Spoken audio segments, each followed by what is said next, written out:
ఇవాళైతే మనం నోట్లో వేస్తే కరిగిపోయేలా రవ్వ కేసరి అయితే ప్రిపేర్ చేసుకుందాం, వచ్చేయండి.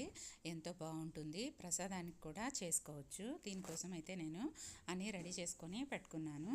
తర్వాత ప్యాన్లో 1 కప్పు నెయ్యి వేడి చేసుకుంటున్నాను. పక్కన వేరే సైడ్లో ఒక బౌల్లో 4 గ్లాసెస్ ఆఫ్ వాటర్ అయితే బాయిల్ చేసుకుంటున్నాను.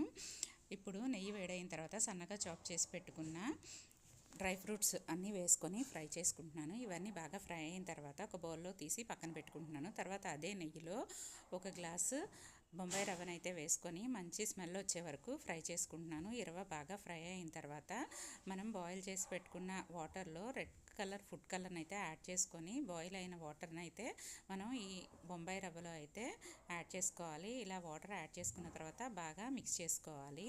ఇలా మిక్స్ చేసుకుంటూ మనం బొంబాయి రవ్వను అయితే బాగా కుక్ అవనివ్వాలి. ఇది బాగా దగ్గర పడిన తర్వాత మనం దీనిలో 1.5 గ్లాసు పంచదారని అయితే యాడ్ చేసుకోవాలి. ఇలా 1.5 గ్లాస్ పంచదారని యాడ్ చేసుకున్న తర్వాత పంచదార బాగా కరిగే వరకు మిక్స్ చేసుకోవాలి. ఇలా మిక్స్ చేసుకుంటూ కుక్ చేసుకోవాలి. ఇలా పంచదార మొత్తం కరిగిపోయిన తర్వాత దగ్గరికి అయిన తర్వాత ఒకసారి మిక్స్ చేసుకొని మనం ఫ్రెష్గా దంచి పెట్టుకున్న ఇలైచీ పౌడర్ కూడా ఇందులో యాడ్ చేసుకొని మిక్స్ చేసుకోవాలి. తర్వాత మనం ఫ్రై చేసి పెట్టుకున్న డ్రై ఫ్రూట్స్ కూడా ఇందులో యాడ్ చేసుకొని మిక్స్ చేసుకోవాలి. ఇలా మిక్స్ చేసుకున్న తర్వాత 1/2 కప్పు నెయ్యి కూడా ఇందులో యాడ్ చేసుకొని బాగా మిక్స్ చేసుకోవాలి.